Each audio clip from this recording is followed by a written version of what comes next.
Hello and salam sejahtera to Dr. Isa and all my friends. My name is Nurul Sading bin Vitus, number metric BB22110931. Today I'm present about the topic, is it morally acceptable to buy and sell pollution rights? So let's get started. So what is pollution? Pollution refers to the harmful or undesirable substances into the environment, resulting in negative impacts on human health, animals, plants, and entire ecosystems. Pollution sources can be include industrial activities, transportation, agriculture, and the burning of fossil fuels. Common types of pollution include air, water, soil, and noise pollution, each with long-term effects such as climate change, deterioration of air quality, and contamination of water resources. So, how about the pollution rights? Pollution rights is often tied to a system called cap and trade, or known as carbon trading, where governments set a limit on the amount of pollution that can be emitted.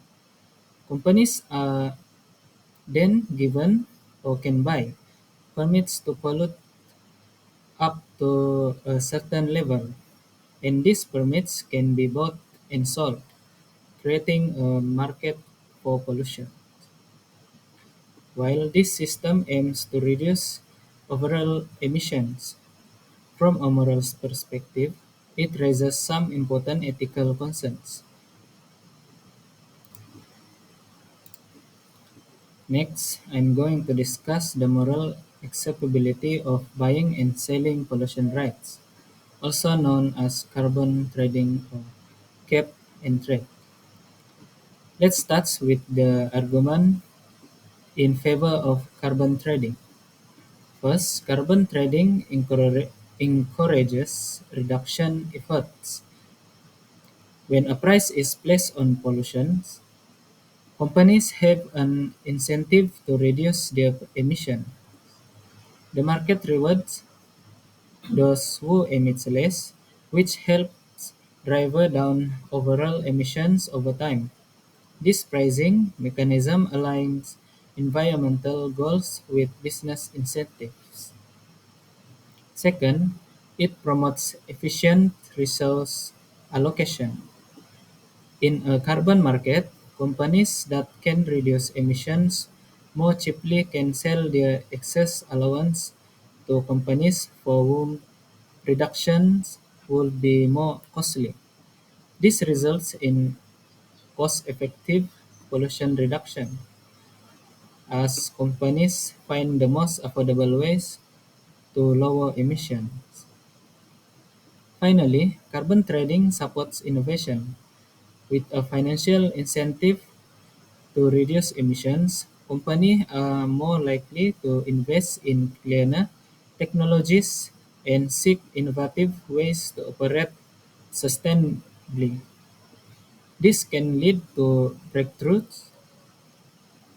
This can lead to breakthroughs that benefit not only the companies themselves but also society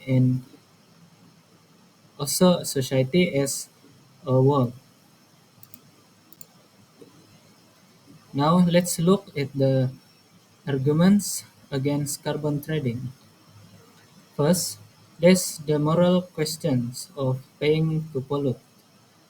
Critics argue that carbon trading commodifies pollution and implies that it's morally acceptable to pollute as long as you can pay for it. This perspective sees pollution as something that shouldn't have a price tag. Rather, it's something we should be working to eliminate entirely. Second, wealth inequality issues. Wealthier companies and countries that afford to buy pollution rights, allowing them to continue polluting, while less wealthy entities may face stricter limits due to financial constraints. This can lead to an unfair situation where poorer nations or companies bear a greater burden in reducing emissions. Finally, there are concerns about effectiveness. Some believe that carbon trading system may not significantly reduce emissions if the caps are set too high or if the enforcement is weak. If the system isn't carefully managed, it could allow companies to avoid meaningful reductions in emission, undermining the very purpose of carbon trading. So, is this morally acceptable? So, in my opinion, it is not morally acceptable to buy and sell pollution rights. The reason is the first is moral issues. Carbon trading commodifies pollution, meaning it to essentially allows pollution as long as you can afford to pay. This undermines our collective responsibility to protect the environment, as it treats pollution as something that can be bought and sold. Mm, Second reason is exa- exacerbates wealth inequality. Wealthy companies and countries can continue polluting by purchasing pollution rights, while poorer entities are forced to accept stricter limits. This creates an unfair system where those most responsible for pollution can still keep polluting by buying their way out of it. And the lastly is questionable effectiveness. While carbon trading aims to reduce pollution, if the emission caps are set too high and enforcement is weak, the system becomes ineffective. This could lead to minimal reductions and ultimately turn carbon trading into a loophole rather than a real solution to pollution. So, in conclusion, overall carbon trading is not a sustainable and fair solution to address the climate crisis. While it provides economic incentives to reduce pollution, it also exacerbates wealth inequality, commodifies pollution, and is often ineffective